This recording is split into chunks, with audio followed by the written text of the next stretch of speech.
We will now move towards the next session, for which I'll invite on stage Ms. Mika from GIZ. I'll hand it over to Mika. Thank you so much. Good evening, ladies and gentlemen. I'm extremely sorry you haven't got a break or coffee, but I hope the session will be extremely interesting and we can move forward. So, on behalf of GIZ, the German Federal Ministry for Economic Cooperation and Development and Access Development Services, it is my pleasure to welcome you all to our session on incentives for agroecological transformation in India. My name is Mika. I also work with GIZ. I look at a project called Irada and we work on livelihoods. We have planned the session in three parts. We'll have a short set of opening remarks, a long, wonderful panel discussion, and followed by an interactive Q&A with the audience before wrapping it all up with the closing remarks. We are surely running a bit late, but we hope we will be able to close it around 5 o'clock. So before we start, I think in the previous session, Mr. Siraj Hussain has also pointed out that probably we are not sure who is the audience in the room. So maybe we could start a bit with that. Of course, we are following for the second session also on agroecology. So can we have a quick show of hands of how many of you in this room work on topics of agriculture or agroecology? Okay, so safe to say at least 25-30% of you. And maybe also to look which kind of a sector do you come from? So how many of you work with the government?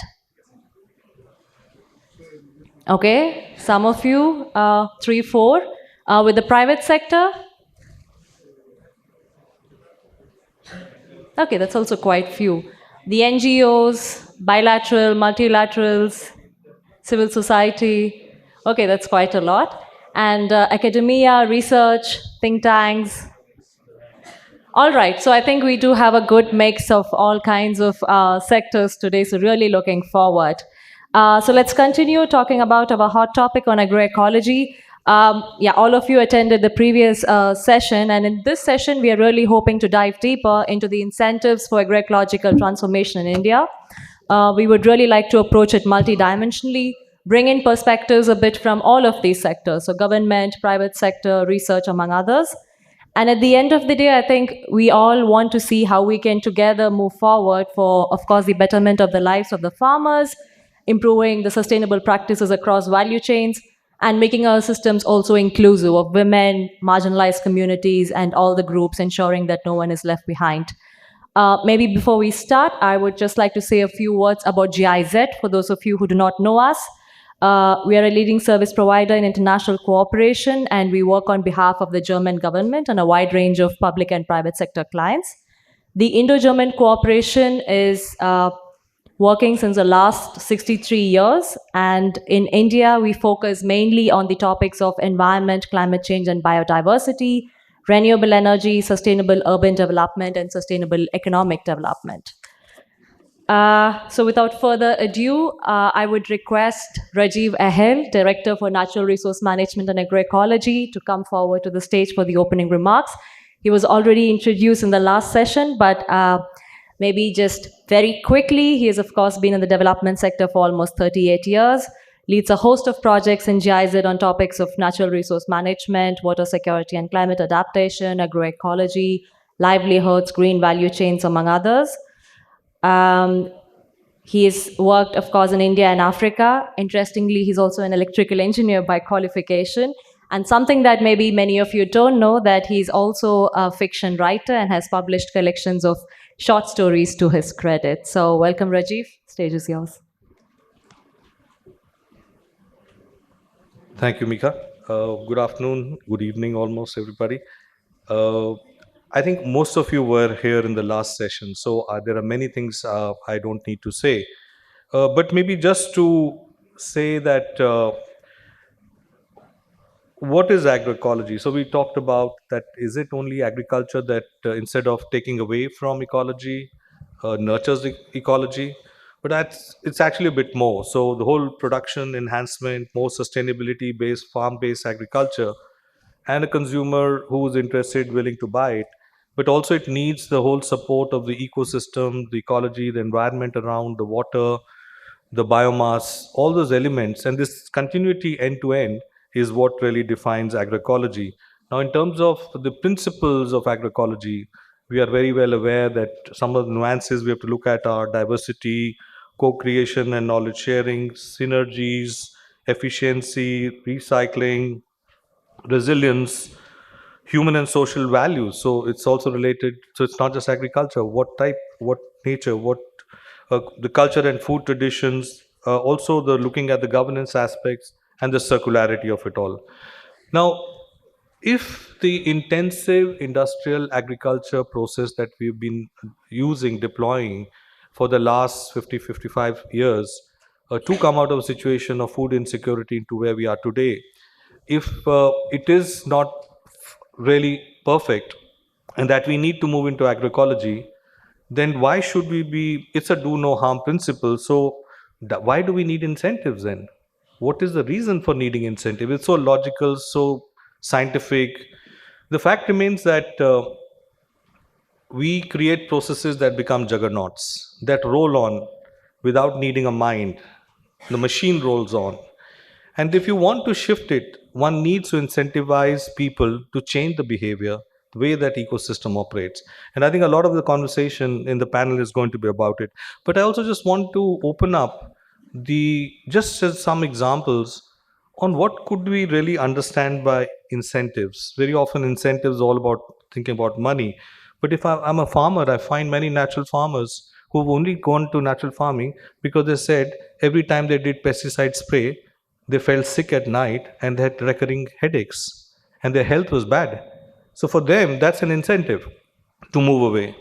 Oh, you see the cyclone that hit Andhra last year. Most of the crops that were standing still were the ones which were created by natural farmers because the nature of the stock, the strength of the stock was different. So for them, that is a climate resilience, which is an incentive. So similarly, as you roll on into the financial processes, into the government processes, the PM Pranam program, which tries to repurpose subsidies given for agriculture and tries to push them for agroecological, could be a future of program to push policy and programs as well. But I think for consumers, and I don't need to say much because last of lot of the session that we discussed about in the end was about really creating the incentive for the consumer.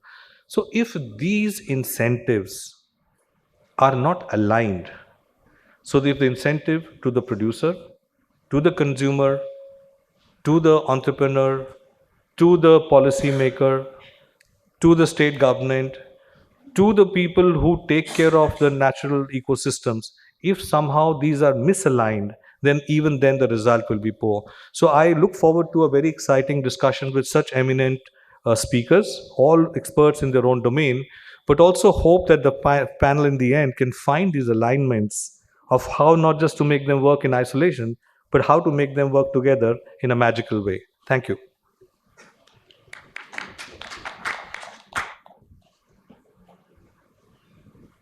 Thank you so much, Rajiv. With this, we move to our exciting panel. Let me first welcome the moderator for our session, my colleague Naveen Horo. Naveen, welcome to the stage. Naveen has been with GIZ since the last 10 years and is currently a senior advisor in the NRM and agroecology portfolio. He leads our multi-partner core project on carbon offsetting and rise emissions for India and is also associated with several other projects, including soil protection and management. Naveen holds an MBA in forestry management from the Indian Institute of Forest Management and another master's in NRM from the Cranfield University, UK. So welcome, Naveen. Next on the panel, we have Dr. Gagnesh Sharma. He's the director at the National Center for Natural and Organic Farming and the executive secretary of PGS India, the Participatory Guarantee Systems. They are locally focused quality assurance systems and certify producers based on active participation of stakeholders and are built on a foundation of trust, social networks, and knowledge exchange. Welcome, sir. I would like to welcome Ms. Suhaila Khan. She's the country program manager for Women's Economic Empowerment Program at UN Women in India. She has an extensive experience in management of large-scale transformational programs focused on integrating feminist principles and strategies to advance women's economic rights and opportunities. Her expertise lies in the areas of program development, management, implementation, measuring impact, and partnership building. She has worked extensively with central and state governments, private sector, and civil society organizations. Suhaila is a Ford Fellow and holds a master's degree in public policy from the University of Michigan. Welcome, Suhaila. Mr. Shreesh Tripathi, can I please welcome you to the stage? Shreesh is an associate director at PricewaterhouseCoopers. Previously, he has worked with a range of organizations in the development, agriculture, and rural livelihood sector in India, including Pradhan, ASA, Oxfam, among others. He is a graduate in electrical engineering and further also holds a master's in sociology. Welcome, Shreesh. Mr. Nitin Gupta. Mr. Nitin Gupta is a senior vice president at Olam Agri India Private Limited, which is a 100% subsidiary of Olam Global Agri, a Singapore headquartered multinational presence spanning across more than 60 countries. He heads the rice, grains, oil, seeds, and pulses business of Olam for South Asia region. In a career spanning more than 20 years, he has built businesses with various MNCs and Indian corporate houses like ITC, Dabur, and Reliance. He holds a master's in business administration and is also a fitness enthusiast, runs half marathons, and loves traveling. Welcome, Nitin, to the panel. And last but not the least, my colleague Pratap Sinha. He's the project lead for the SAFL project on sustainable aquaculture for food and livelihood in GIZ India. SAFL is part of the global program on sustainable fisheries and aquaculture operating in several countries. In India, the project is implemented together with the Ministry of Fisheries, Animal Husbandry and Dairying, and in the states of Assam and Odisha. Pratap comes with the experience of implementing development projects in various countries, including Sudan, Namibia, and Afghanistan. He holds a master's degree in management and implementation of development projects from the University of Manchester. We have one chair less. Interesting scenario. Maybe we'll just fix that in a minute. Great, perfect. Thank you so much, Pratap, and welcome to the panel. Naveen, the floor is yours. Thanks a lot, Mika.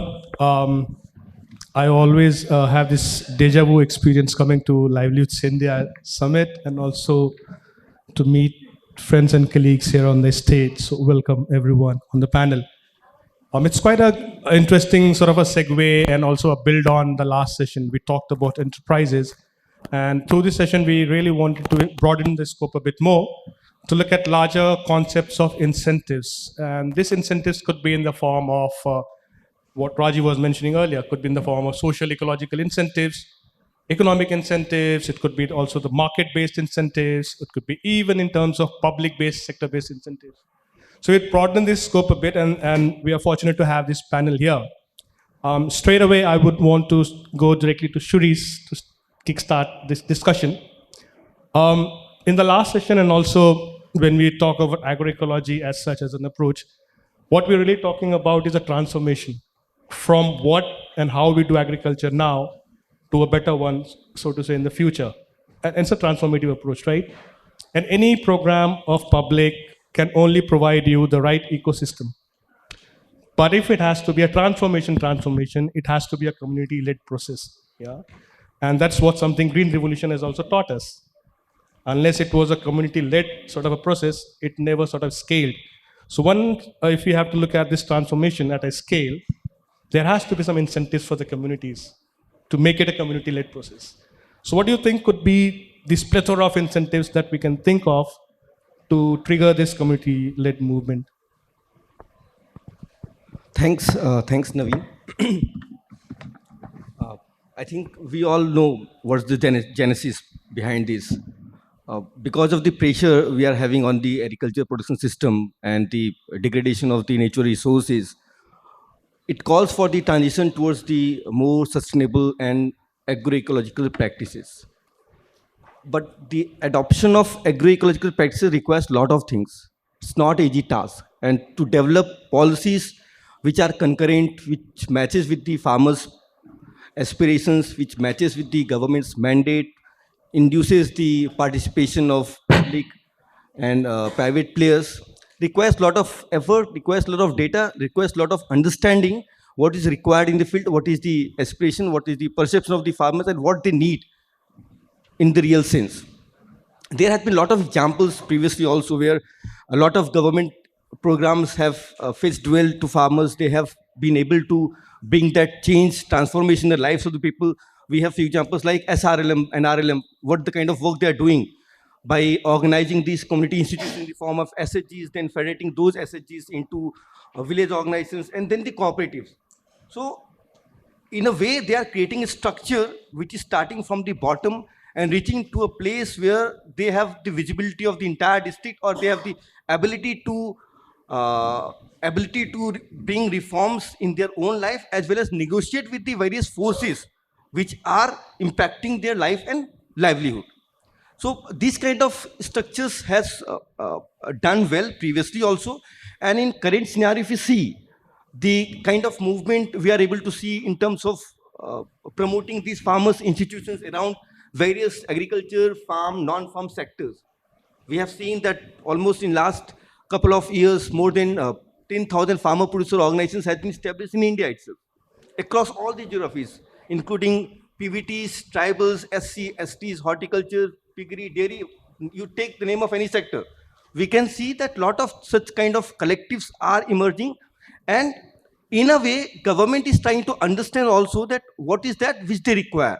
So to ensure that these institutions are sustainable, they are financially viable, they are putting a lot of effort in terms of various incentive programs. One way is to basically to develop the market-based incentive programs where government can, or the market can dictate or share some kind of thing in terms of revenue, in terms of market prices, enhancing the market price, enhancing the demand, in terms of subsidies, in terms of compensation, in terms of making them, making these marketplaces available to this community and collectives, these collectives. So in terms of agroecology, we also need to take that call that whether we want to do these kind of interventions individually with the farmers, or we need a collective. The example shows that it will be much easier if we organize the entire structure in a way that these farmers collectives are at the core of this change. So I would like to cite some examples. We are promoting natural farming FPOs. Earlier also, when we are trying to build the capacities and train these farmers in various agroecological practices, it was very difficult for us to reach out to them and convince them to bring that changes in their farm practices. But now, since these 500,000 farmers coming together as a collective, it becomes much easier, and it becomes a shared vision and shared goal for all of them.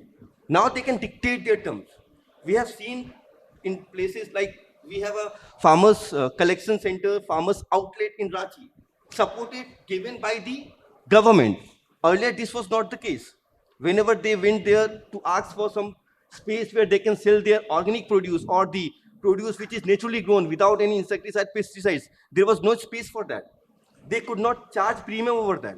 But right now, we can see that now, since they came as a collective, so government is looking to them and providing those kind of facilities, amenities, support, whatever is required. So I feel collective effort is required in this particular context, and there need to be lot of different approaches to incentivize the different things. Say, for example, we need to put efforts towards the capacity building and extension services.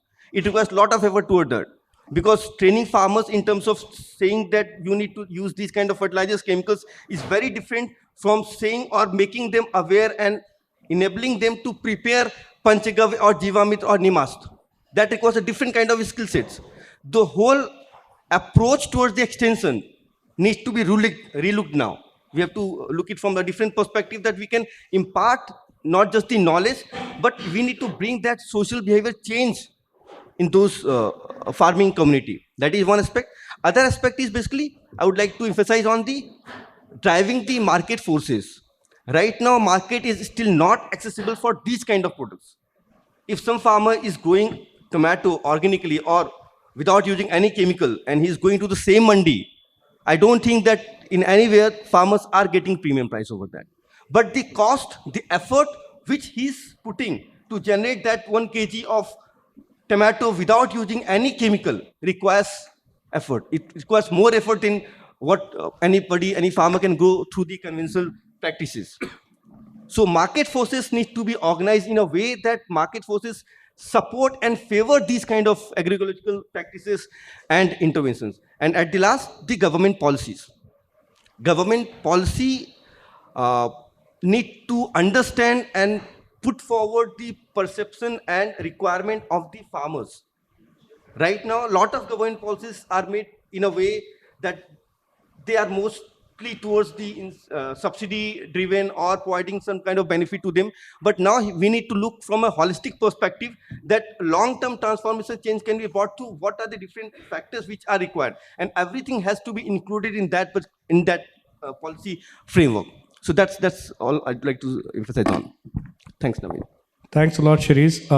You opened up the box quite well in terms of you also talked about different factors of achieving this transformation, scaling this transformation. You also touched upon some of these ideas on incentives. It could be through enterprises, FPOs, markets, premium prices, and also going beyond the subsidies-based incentives. I think that's a interesting sort of a opening that you could do for this panel. One of the topics that has always found its way as an addendum to many of the discussions, but I would really want to take this topic up ahead now before we get into the more depths of incentives, is the integration and inclusion of gender in this entire transformation that we have been talking about. And with this, I'll have a quick question for you, Suhaila, as part of UN Women. Many a times, we have known this fact, like 60% of the work, at least in the agricultural sector, is done by women. And maybe only 10% of any kind of incentives, financial incentives, goes to the women in that case, right? And always gender has been talked about as a good to have component to anything that we talk, whether we look at the programs besides NRLM, all the other programs of the ministries have been good to have as a gender integration. How can you really ensure that while we talk of this transformation has an inbuilt integrated component of incentivizing gender so that women are also encouraged to participate in this transformation and have a say in it, have a role in this transformation as such? Thank you for the question, Naveen. And I would like to begin by setting the context a little bit. The latest PLFS data, which is the Periodic Labor Force Survey of Government of India 2022-23 is out. And it says that the women's labor force participation rate stands at 37%. However, they have arrived at using a certain methodology, and there's a lot of debate around it. But there are two key trends that emerge out of it. One is the fact that there is a sharp increase in rural women's labor force participation. So from 37% in 21-22 to 42% in 22-23. Compared to urban women during the same time, which just increased from 24 to 25%. Okay, now the second trend is that we saw is that there is a disproportionate and increased engagement of women in agriculture vis-a-vis men. So in 2023, 64% of women were engaged in agriculture as compared to 37% of men. Then another striking feature has been that majority of these women are in the category of self-employed women. Now, and the percentage stands at 65% in 2023, registering 13 percentage increase point from 2018 onwards. While at the same time, there was no significant change was noted in terms of men's participation in self-employed category. Now, another interesting feature is that within the self-employed category, where we see women, they are more majorly working as a household farmers, household enterprises. They're operating household enterprises. Now, what does that mean? That means that they are either working as supporting farms as their extension of domestic responsibilities, but they are engaged in productive work, but they are not getting remunerated and their work is not recognized. Finally, what we also saw that there is a great difference in terms of the wage earning of women self-employed women versus men self-employed people. So, for example, a man is earning 15,000 and for the same kind of work in self-employed category, while a woman is earning 5,000. So, this is the latest data by Government of India. Now, what does it tell us? It tells us that there is a growing financial distress on two counts. One is that we see women's participation in agriculture, which we know is a low productivity, high precarious, and very volatile, sort of a sector. And second, when women are dominating in self-employed category, that means, like I said, that they're mostly working as extension of their household duties in farm. They're not being paid remuneratively. We see that there is a difference in the wage, but also they do not have access and say to any institutions, any incentives that you are talking about, right? So, so what does in this scenario, in this context, what are we talking about when we're talking about transformation? Now, what we would ideally like to see that despite the fact that you said, Naveen, 60% of the work is being done by women farmers, but their recognition as farmers by themselves and by institutions or communities is not there, right? Why they do not recognize themselves as farmers? Because of the gender socialization process. They do not see them as par with men, but also the fact that institutions and markets do not see them and families do not see them as farmers because of the adverse social norms.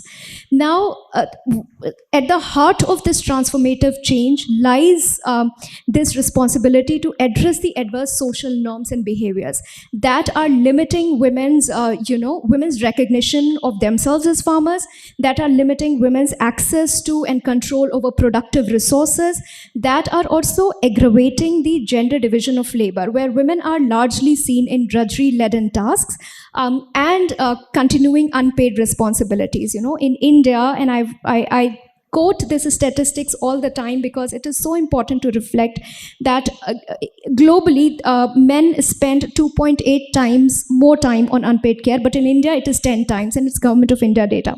So look at the kind of the labor that women are putting into, which is not recognized, and not at all creating an enabling environment for them for their empowerment, for their economic strength and agency. So that is the context what we are talking about. Now, how do we incentivize this? We know that there is a data that when women earn, she spends 90% of their income on the nutrition, sanitation, education needs of their families and communities, right? There is a strong SDG argument linked to it because that is what all you are talking about, sustainable development goals, right? But apart from that, there's a human rights argument for incentivization, right? You're talking about 50% of the population which is not having same access to productive resources, same access to rights as other 50%. Why are we even talking about incentives? It's just the human right argument that prevails here. But the fact that despite there are arguments for incentivizing it, there is an increased productivity argument. There is a business case of why we should incentivize women to be a part of our economy.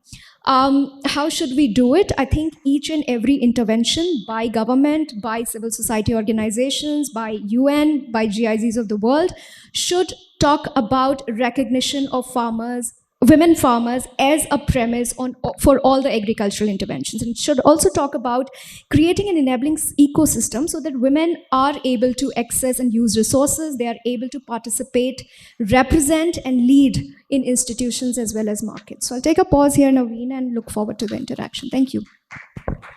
Thanks a lot, Suhaila. And I think I pick up this a really important aspect that you talked about is incentives can only come in when this entire system recognizes women as part of the system. Thanks for that. My next question would be, we have talked a lot about there is a role of private sector in this transformation, and I'm really glad to have Nitin here in the panel who represents the private sector. He's part of Olam, India, Olam, right? Not the India, South Asia. But I think there are two quick questions for Nitin. Like there is always this discussion that private sector has to play a role. Two questions then emerges: what is it in for the private sector to be really interested to be a part of this transformative process? And the second is in terms of what could the incentives be from these market-based systems for the farmers to be a part of this entire transformation. So your interest in this transformation and what could be the incentives from the market systems for the farmers? Sure. Thank you, Naveen. But before moving on to the incentives part, let me just, because I could clearly see that as ma'am was asking that how many people are there from the private sector. So there were hardly few over there. So let me just set the context that how the three C's in the word, which word has seen in the last 3 years, they have impacted the overall agriculture ecosystem in the country. So it's all started with COVID, which was the first C in 2020, and the whole world dwelt under it for almost 3.5 years. The second we talk about is crude. So it's nothing but the two wars which the world is seeing, and primarily it is impacting the crude, and crude is the one which is leading to the final inflation. So one was the Russia-Ukraine war, which is still going on, and we'll be entering into the third year of the war. And the second is about this Israel-Hamas war, which ultimately is leading to into a regional war and will finally lead to the impact on the crude oil prices. And the third is about climate. So these are the three C's which world has seen and will continue to see at least for a couple of more years, unfortunately. And if you talk about in totality, the world population is going to touch 10 billion by 2050 if we go by the statistics. And if in order to feed that population, the production has to be doubled. But unfortunately, the way things are panning up, or this whole ecological imbalance is happening because of these three factors which I've just mentioned. So it is ultimately leading to production decline and impacting negatively on the productivity part. And India is one of the largest sufferers of that, mainly on account of a couple of things. One, we have a very large farmer base. We have more than 150 million farmers in the country, and 85% of them are small and marginal farmers. So they are the one who are impacted the most. And what is happening on account of that, we have seen a series of government policy changes in the last 2.5 years. So if I have to just quote some of the data, which might be of interest to all of you. So starting with 2022, January was one of the wettest month which the world or India has seen in the last 100 years since this data keeping started from 1902. Come March 2022, it was one of the hottest month which the world has seen. And because of that, the government of India imposed a ban on wheat exports on 13th of May 2022. So that was the first restriction or imposition done by the government in the last so many years. And that was not enough. Come July, on 8th of July, government imposed a duty on white rice by 20%, and that's how they restricted the movement of white rice in the country. And immediately after 1 hour, they imposed ban on the broken rice in the country. So those were a couple of restrictions and impositions done by the government in 2022. Come 2023, which I was just reading a couple of days back, that it was the hottest year in the last 100,000 years. So in last 1 lakh years, 2023 has been the hottest year on the planet. So again, series of restrictions by the government started with pulses stock limits, wherein government of India decided to impose a stock limit on pulses where any individual entity cannot hold more than 200 tons at any point of time. Then within a month, they imposed a similar kind of stock limit on wheat. Then after 2 months, the white rice, which was allowed with 20% duty, they imposed a ban on white rice, and it's completely banned now. And then finally, they imposed 20% duty on parboiled rice. So by that way, they sucked out 50% of rice from the global market. India is the world's, or used to be the world's largest exporter of rice by participating in more than 50% of the world trade. And now 50% of the rice which was moving out of the country is completely sucked out. And it's mainly on account that government is really worried on the inflation part. They are worried on the domestic front because they have to feed the poor and needy people in the country. So these are a couple of restrictions, and not to mention that the series of such impositions, duties, stock limits have been imposed on onions, spices, and day before yesterday, you might have read that 50% duty they have imposed on the molasses exports as well. So these are some of the restrictions which government has imposed, and clearly impacting not only the private sector, but the people who are associated with the agriculture sector. So now with this background and statement, now what is the incentive for private sector to, to go for this ecological transformation. I think one is it's the need of the hour, and it's the minimum eligibility criteria for anybody to participate and survive and sustain for a longer period of time. Today, I mean, if you talk about the people who want to participate and want to take a lead, so I mean, for them, the motivation could be one that they can become a market leader in that. They can offer differentiated products in the market by offering them sustainable agriculture produce. The third could be about the premiumization of product, because when you participate across value chain and you are ensuring that the product which you are producing is sustainable, then of course you can sell it at a premium, at a high price into those markets. But more importantly, if anybody has to survive and sustain, and I think these kind of, I mean, we are living in a VUCA world, which is completely volatile, uncertain, complex, and ambiguous. So if anybody has to scale up sustainably and profitably over a large period of time, I think sustainability is the key. And when we talk about sustainability, it has multiple angles attached to it. So the most important part, which as a private sector we felt, is about traceability, because the world is changing very fast. If you talk about the customers today, they are very, very particular in terms of their eating habits. When we talk to our customers in different markets, so first thing is that they talk about safe, healthy, and hygiene food. And more importantly, they want to understand the complete traceability, that from which part of India, from which particular village or farmer that product has come, and whether a particular company has followed the sustainability standards or not.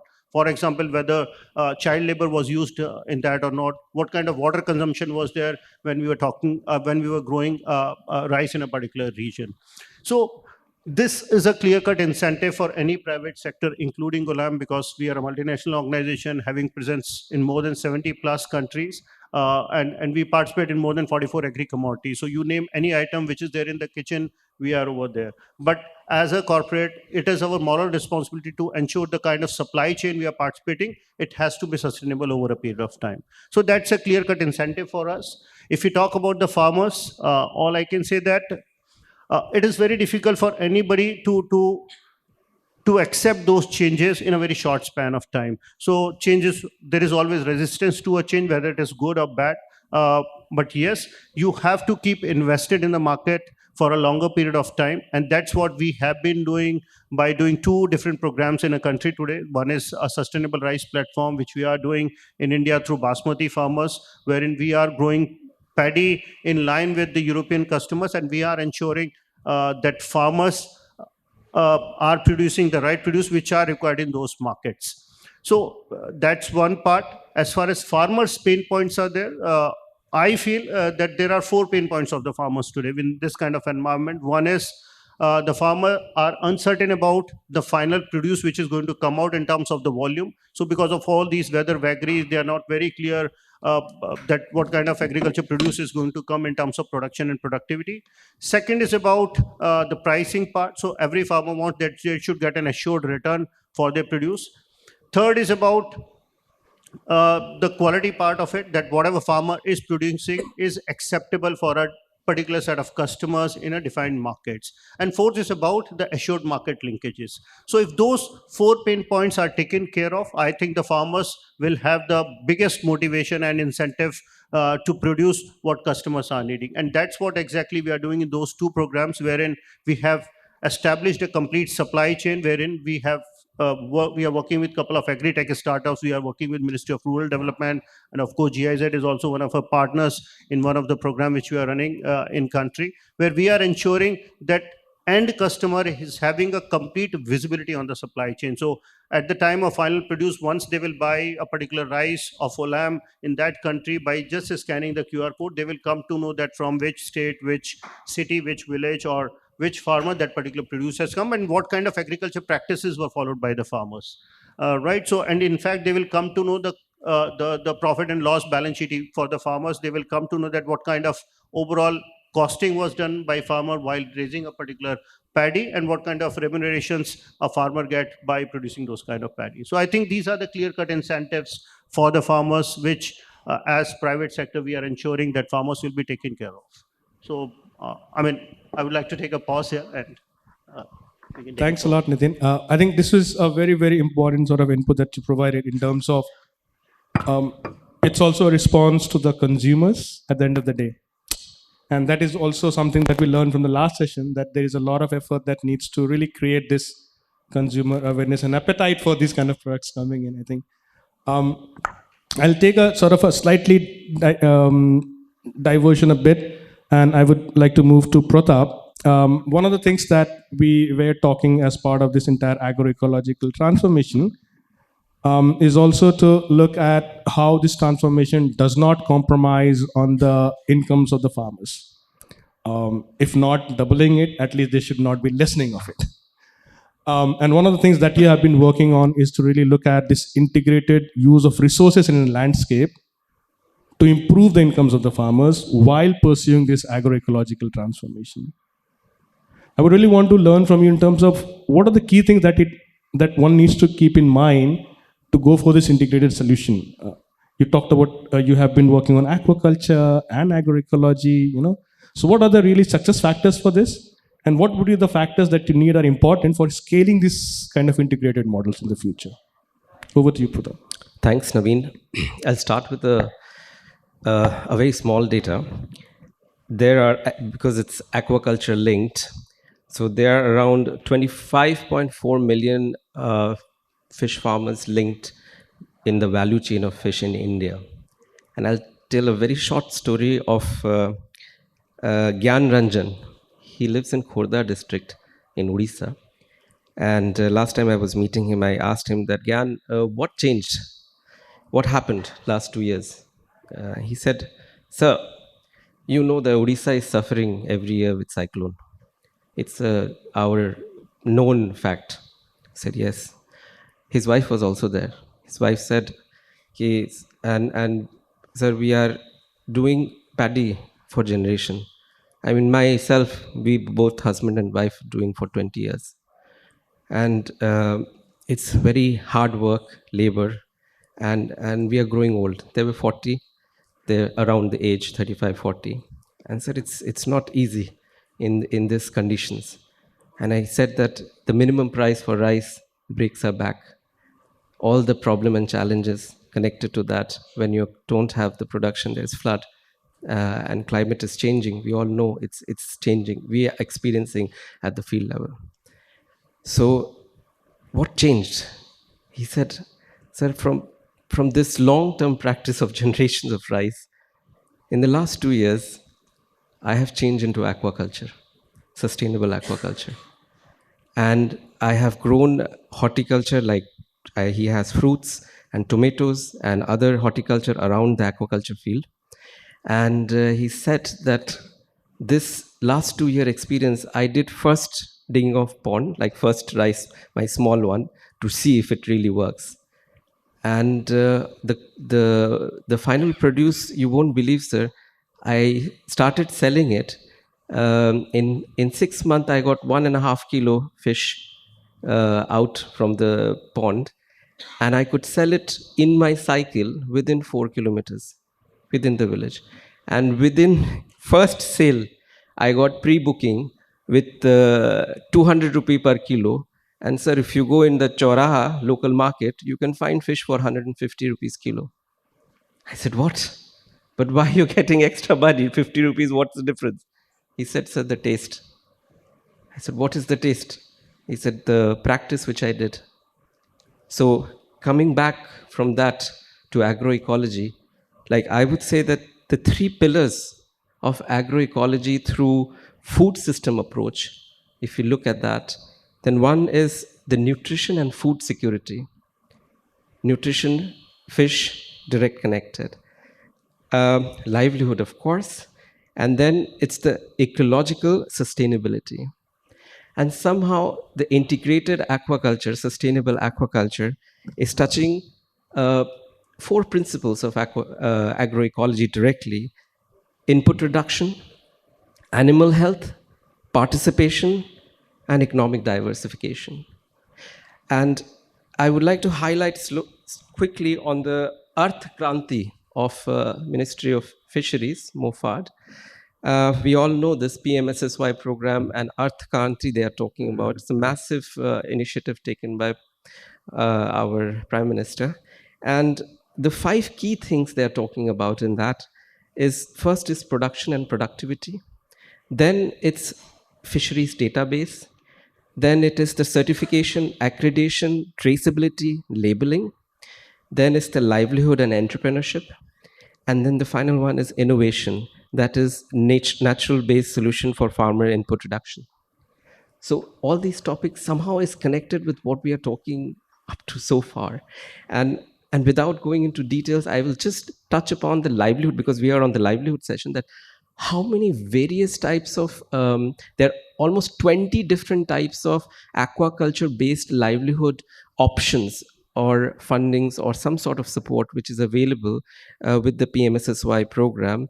And I will just say few of them: disease management service, value addition, fish seed bank, hub and spoke model for urban area for domestic consumption, retail and buy value cultivation such as mussels and pearls.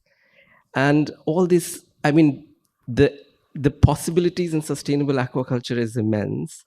Uh, we know in the livestock industry, it's known that one of the most profitable livestock is fish, and the gestation period is anywhere between 6 to 8 months depending on your practice. And the profit is, if you do the practice correctly, sustainably, agroecological based, it's even lower in cost. And with this thought, I will quickly touch upon that. What is happening, what is changing, what is difference, which if we take up this incentive, the integrated solution, what we are talking about. So BMZ, the German government, has supported this sustainable aquaculture and fishery project in 7 countries in the world, and one of them is India. So the learning we have brought in India with the Ministry of Fishery and Department of, and the model has been tested in Assam and Odisha. And over there in the last 2-3 years, there is a package of solution which came up, which is really shifting the incentives which we are talking about here. The package is, I could slow just 5 points in the package, which is: first is training with didactics for self-financed extension service. Second is aqua entrepreneurship. Third is low-cost feed solution. Fourth one is a one-stop shop, which we heard a lot. That is a community information center. And one more is the natural farming with PGS India we have here. So we are promoting on that and coming up with an innovation over there. And I will just quickly touch upon 2. One is aquaculture entrepreneurship, since we are here. Uh, we heard a lot about entrepreneurship at a rural level in the morning session as well, here as well, SHG lot. What we tried is an innovative kind of a experiment of how do you identify that man or a woman at a rural level, let's say in a FPO setting or blocks in which FPO are. How do you identify that person who is having a sustainable approach and people can invest on him or her? Private people, like five of Shark Tank, we all know. But how do you do a Shark Tank at a block level where local people, you pitch it and your local pradhan or somebody comes that, yeah, I like your idea, come with me, I will have a deal. How do you do that? How do you find those people? And that's what we are trying to, we have almost reached the conclusion. Over the last 1 year, we started with how do you identify 200 entrepreneurs in a block which has a population of, let's say, anywhere between 80,000 to 1 lakh. So how do you do that? What is the procedure? Where are the challenges? What is the 80-20 percentage where you have to where you need to put focus? So 1,000 aquaculture entrepreneurs we aimed at, and we have reached to 300. And these 300 aquacultures entrepreneurs at block level, they have generated around business of 8 to 10 crores, which is at a very low level. No big deal, no nothing. Local people with local business plan and a local level who are set in such a way that they are part of FPO as well.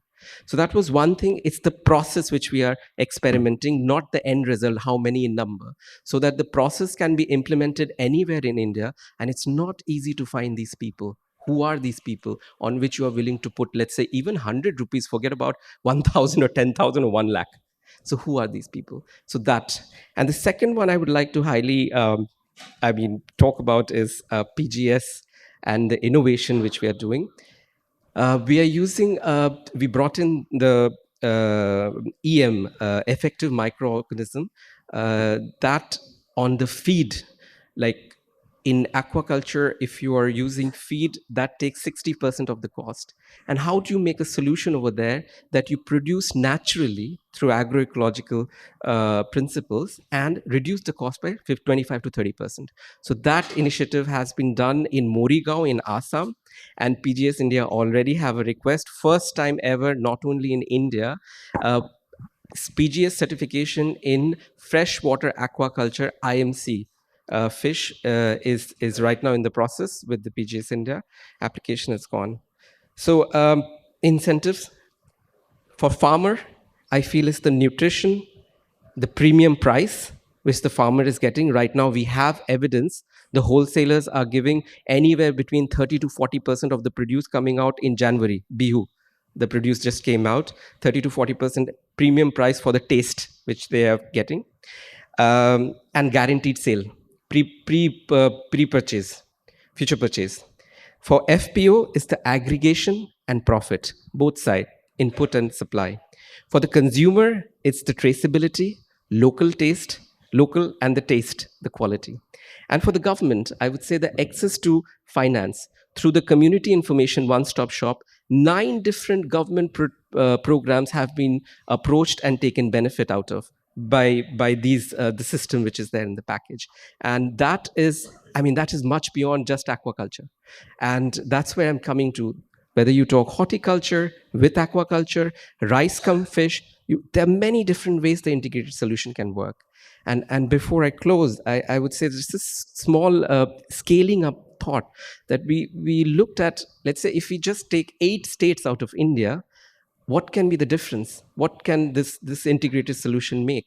So 8 states in India, we are talking about estimated 7.6 lakh hectares of water body. And if we do that aquaculture smartly with integration of other products, you're talking about around 37.5 lakh ton fish. And with the very low, low farm grade price, the farmer could make, just at the farmer level, not going at the retail price level, we are talking about approximately 37,000 crores. So 12.5 million to 12.5 lakh family benefiting out of it. So in terms of numbers, I think, and scaling up and incentives, it is evidently proven. We have evidence now that this package works, and the solution which we have been talking about, we have practical examples in Assam and Orissa and can be taken forward. Thank you. Stop here. Thanks a lot, Pratap. So we started the session with a big sort of overview of what could be the incentives for agroecological transformation. Then we got into how we make sure this incentives transformation processes are integrative, inclusive of women and gender. And then we took a deeper dive into what could be the role of markets, private sector player, in terms of their interest and also incentives they could provide to the farmers. We also look at the other kind of incentives, which also we talked about in terms of what could be the economic incentive for the farmer in terms of integrated livelihoods opportunities. With this, I would want to go to the last but not the least speaker, Mr. Gagnesh ji. You wear multiple hats. I'll have multiple questions for you, keeping in mind these different hats you wear. One is there is a very clear intention from the government that there is a need to promote natural farming, coming right from the Honorable Prime Minister in his statement with the program that the Ministry of Agriculture has launched, a national mission on natural farming, and various related programs like you have Govardhan schemes, you have PM Pranam, you have Paramparagat Krishi. Vikas Yojana, and a lot of these initiatives are there. So one thing is clear that there is intent. However, the other thing is in terms of, and this is a discussion that we also had in the past, where even the Department of Fertilizer is now keen to look at alternatives to inorganic fertilizer. You know, and a lot of these fertilizer companies have come up with biofertilizers, biopesticides in the product basket. There's a huge sort of a challenge there in terms of now if you want to scale, there is some sort of a need of a standardization so that it convinces not only the consumers but also the farmers that whatever they use on the farm is actually good for ecology. So what role do you think NCOF ministry could play in terms of really setting up these standards in the systems, processes in the systems for scaling? Over to you, Mr. Vignesh. Yeah, thank you. So many things as far as organic and natural farming is concerned. Let me first of all introduce myself and my organization. I am Dr. Gagnesh Sharma. I am working as a director in National Center for Organic and Natural Farming. It's a Government of India subordinate office and Apex Institute for taking up promotion of organic and natural farming, including certification systems in the country. So our mandate is primarily capacity building of all the stakeholders, starting from farmers, extension officers, scientists who are dealing with organic farming. And not only this, we take up trainings in certification, implementation of the entire PGS certification program in the country. We have a dedicated PGS India Secretariat, and we have a NIC team which looks after this PGS India certification system in an online mode. So it's a completely a transparent kind of system and a farmer-led certification system. In addition to this, we take up monitoring of various Government of India schemes like Parampragat Krishi Vikas Yojana, Bharatiya Prakritik Krishi Paddhati, which is being implemented by Ministry of Agriculture in collaboration with various state agencies and state governments in our country. So these are some of the highlights which our organization used to take up. In addition to this, coming to the point which, Horo Saab has asked me about the quality of biofertilizers and organic fertilizers, supply of organic inputs in the country. This is also one of the important aspects which our organization deals with.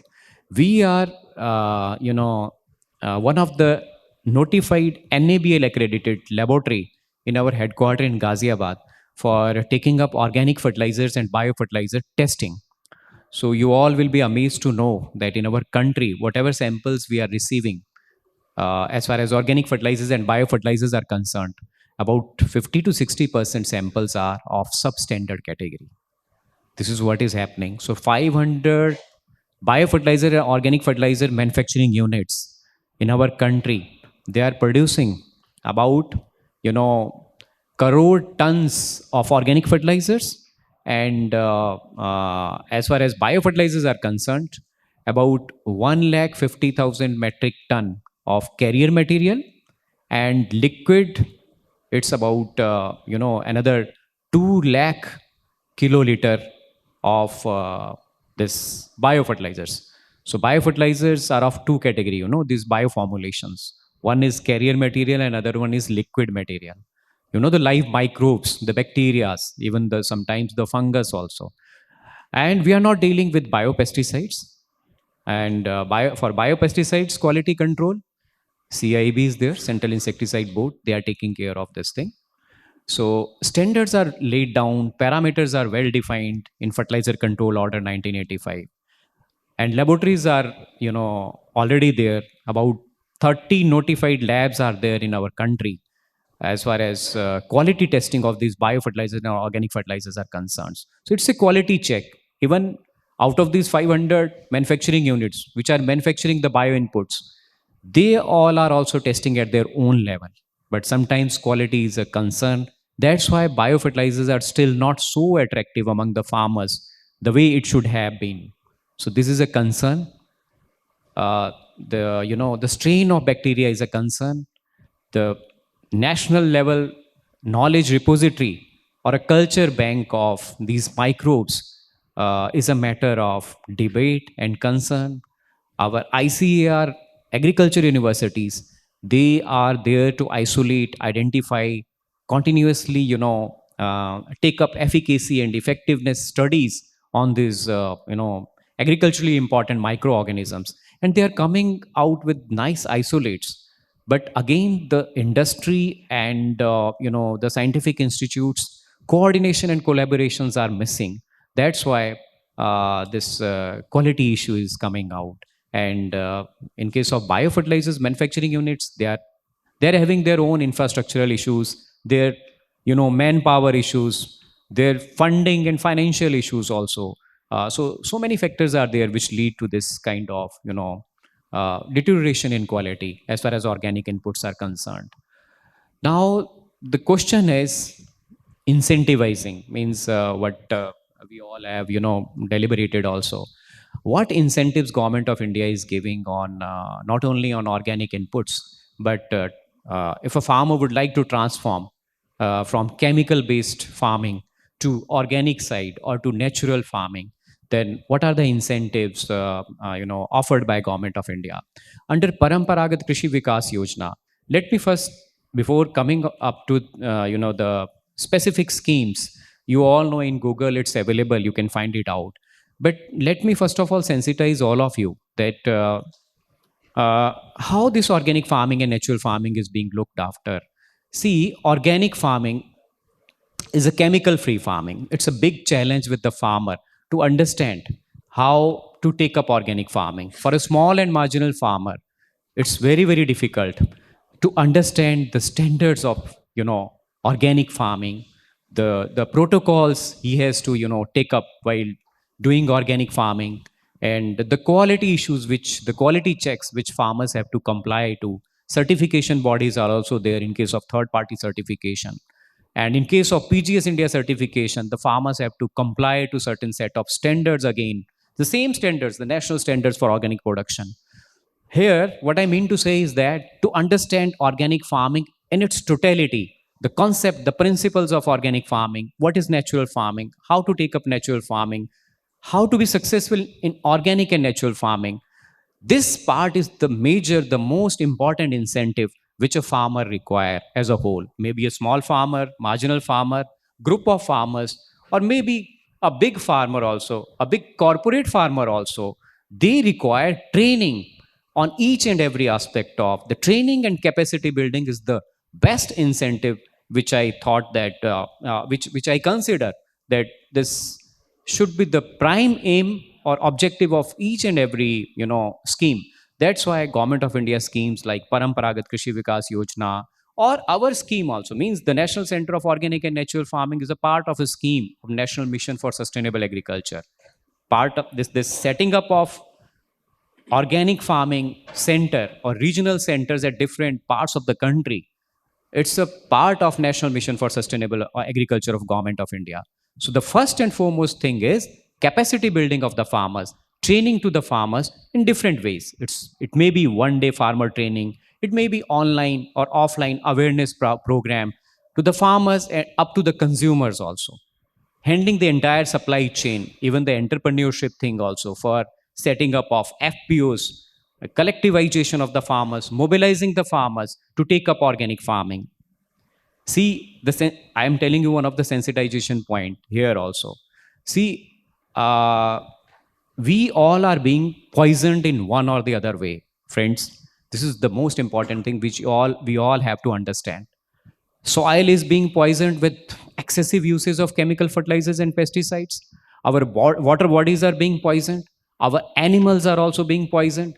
Our environment has also already poisoned, not only because of farming activities, but industrialization and so many other things which indiscriminately we have taken up. Cutting of trees indiscriminately, exploiting our natural resources, maybe soil, maybe water, maybe air also. So the exploitation is going on, and we are being poisoned, starting from soils to plants to the human beings. Whatever we are consuming, we are not sure that the poison is there or not. So, lot of poison we are consuming.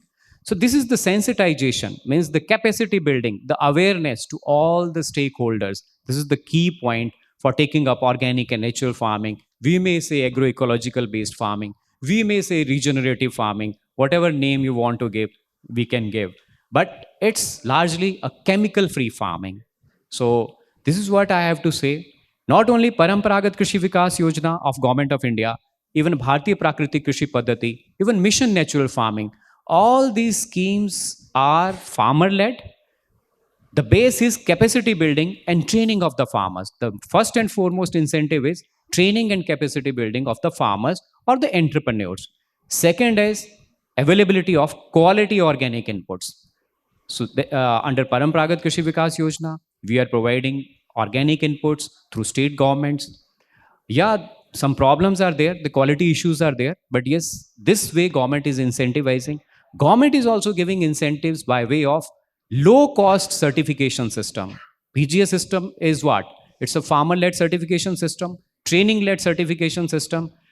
Online web portal is there. Government of India is spending crores of rupees in this online web portal system. It's a completely a democratic setup, and it is quite successful.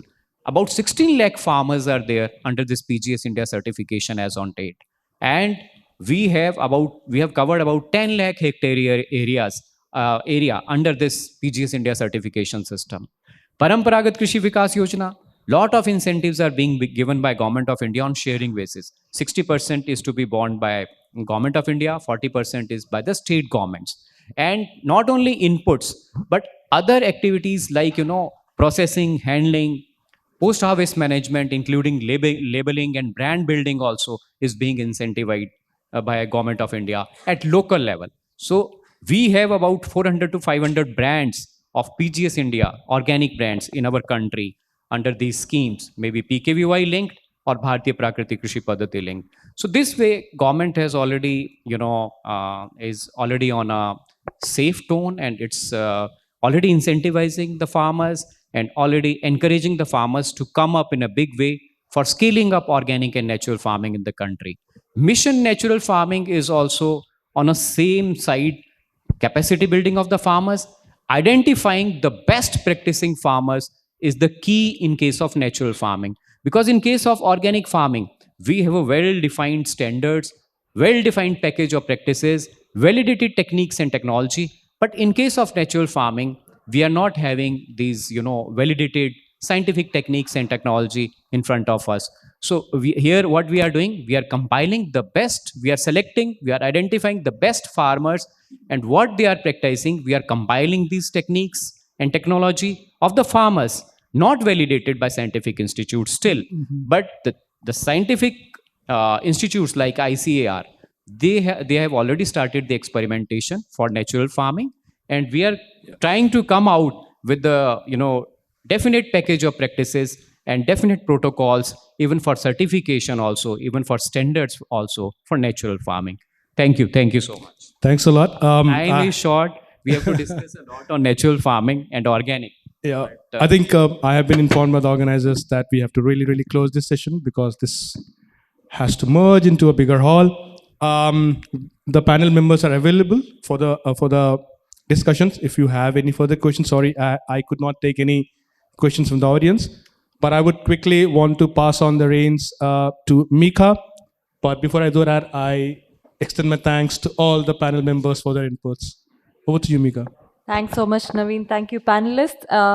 And I would request Ms. Ute Rickman, our project director for the Swati project on supporting agroecological transformation processes in India, for the closing remarks. Ute, she works also with the Ministry of Agriculture, NABARD, and MORD on the Swati project. Ute has been with GIZ since 2008 and has worked across diverse countries from UAE in the Middle East to Somalia and Africa, and she has a wide range of expertise areas, of course, agriculture, skilling, vocational education, among others. So, Ute, welcome you on the stage for the closing remarks. Thanks.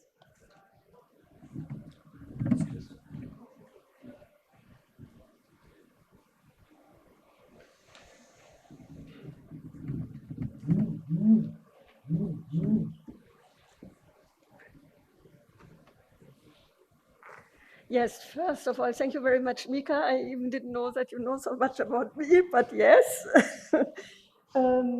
Thank you for inviting me for the closing remarks to this very interesting panel session. I see that all principles of agroecology are somehow covered by you, nearly all of them. So we started with Mr. Fries from PricewaterhouseCoopers, who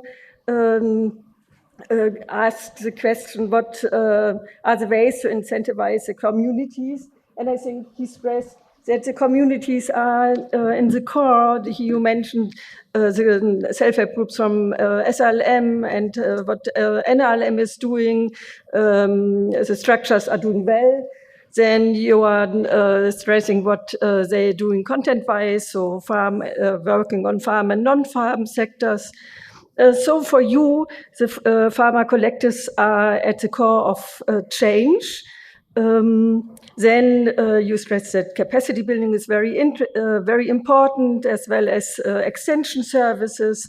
Market forces, we heard today several times, are very important to those forces that favor then products out of natural farming. And you finalized with mentioning that policies are very important for long-term changes. Then we continued with Ms. Suhaila Khan from UN Women in India, also very interesting. Women are encouraged to take part in the agroecological transformation, and that sounds a little bit strange because they are doing the majority of tasks, as you said very well, and also that might not be recognized as much as it should be. So they are spending all their money they have, if they have it, into nutrition and education for their families. So it's really important to have an enabling environment for them, recognizing the tasks they are doing, apart from that, what also men are doing. But that is the part in this case you mentioned for women. Then we heard the voice of the private sector from Olam, and that was Mr. Nitin Gupta. And here we heard something about the 3 Cs. One is COVID, and others, I forgot, I have to commit. Conflict and COVID, crude, and climate. Good. So that were the 3s, and they were quite important. So you mentioned that the production decline because of the 3 Cs, and that the marginal farmers suffer the most. You could mention very well the different dates when things happened. For example, the restrictions on export. As India is a major exporter, that was some challenge. And what are the incentives for the private sectors? So to become a market leader, to have a high price in market, yes, to sustain, though there is a volatile market, and traceability is important. And as for sure, the sustainability of the supply chain is important. I heard that paddy now is in line with European customers or with European rules, and for sure, especially for the farmers, the quality and the market linkage is important. Then we continued with Mr. Pratap, my colleague from the Sustainable Aquaculture Project.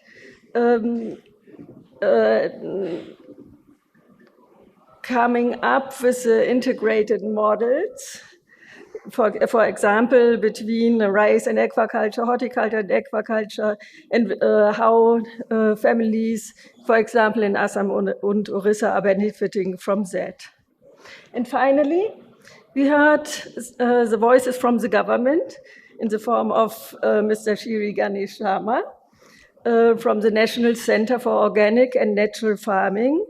And here we heard how the government is incentivizing agroecological transformation by different schemes, by especially by trainings and capacity development. And with this, I would say I would like to close. Thank you very much.